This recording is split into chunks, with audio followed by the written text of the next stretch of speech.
friends and family. Thank you for coming to the Conversation Room 101. Today, you guys, we are going to be talking about Joshua Brown. Now, Joshua Brown he was a witness, a key witness in the Amber Geiger case. Now, you guys knew that Joshua Brown lived right across the hall from Botham Jean. And he testified of what he heard, that somebody came out screaming or hollering. It wasn't screaming. I guess they were talking, meeting up. And I don't know why they say that his testimony was a key witness. He was a key witness in this case because he only said what he seen or what he heard, which was kind of just lined up. It just really wasn't that of a fact, anything different. He didn't hear anything. Like, he can hear them talking, but he couldn't make out what they were saying. So it really didn't matter if he testified or not. Only thing he testified that we did not know was that he met Botham Jean that morning. He smoked weed with him. They kind of talked or something about, how they smoked weed and why they came knocking on their door that morning. Something about some noise, a complaint, and that basically was it. So for him to be shot 10 days later after he testified, a lot of people say it's a coincidence. A lot of people say, no, that's too big of a coincidence. It's early, but I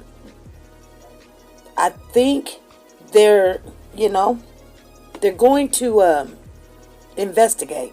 Now, here's the sad thing. The Dallas police is going to investigate. Even if they get the Rangers to go in there and investigate, it's going to be difficult because we already seen what the Rangers are doing. So anyway, let me tell you a little bit about this young man. He went to college and he was doing very well for himself. After he got out of college, he started doing some roofing. This all was in his testimony.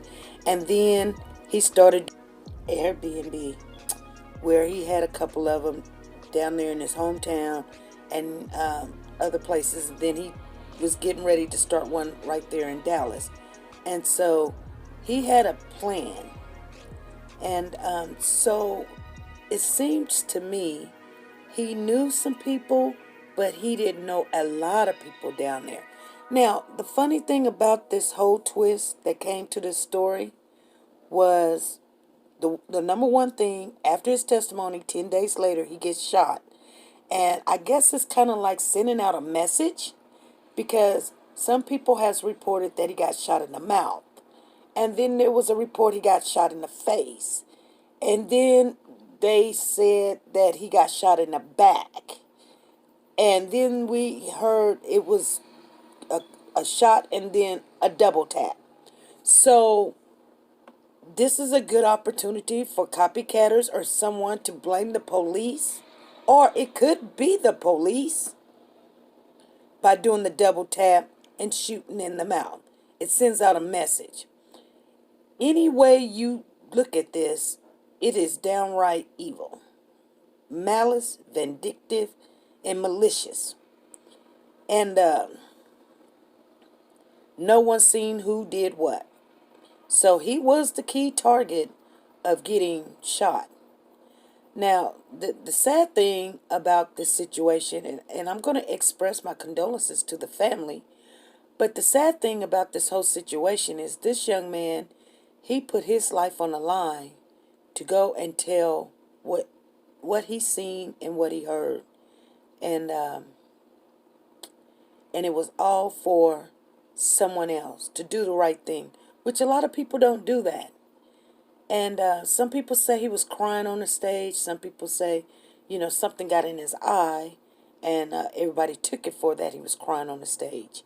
Um, I'm not gonna kind of press on that because that's neither here or there. But this is a young man that had his life going for him, doing the right thing, and then whoever sending out this message to him, whether it was a drug dealing, or the police did it, or some angry fan, either of Amber's or Amber's family, whatever. It's just downright wrong. And I hope that they do find who done this. Now, Botham's mother weighed in on this on Instagram, I think it was, and she said that this is just like Botham, her son, getting killed all over again. I know a lot of people was angry with the results of the trial because Amber only got 10 years. And then not only she only got 10 years, there was some impact statements that came out. The brother forgave Amber, and then the judge stepped down and gave Amber a Bible, read John 3:16 to her, and gave her a hug. Some people say it's inappropriate. Some people say that, the hug was inappropriate. Some people say giving her the Bible was inappropriate. We're looking at that. We need to know what you think about the whole situation. But I really would like to focus on this young man.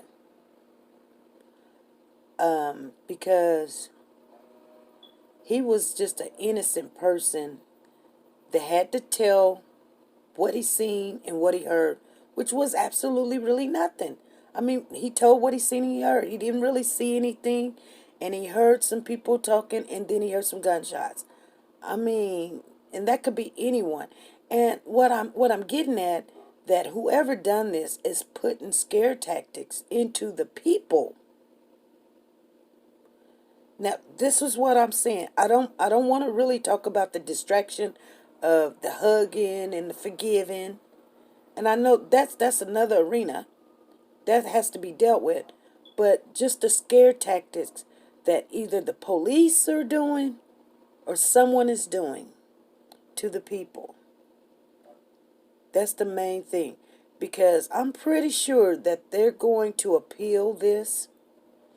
And if they're trying to scare all the witness to not come forward, it's unbelievable that the state is letting this happen.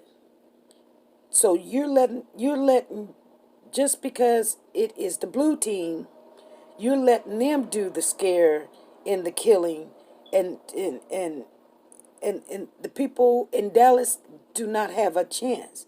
This young man was married to this French young lady, and even though they wasn't together, he was still married to her. And I'm pretty sure that she is missing him, and know that, she will not be able to see him again. And all condolences go out to his wife, his mother, his family. And we're going to talk about this Monday, live at 5 p.m. Central Time in the Conversation Room. I hope you guys be good, be safe, and be nice to each other.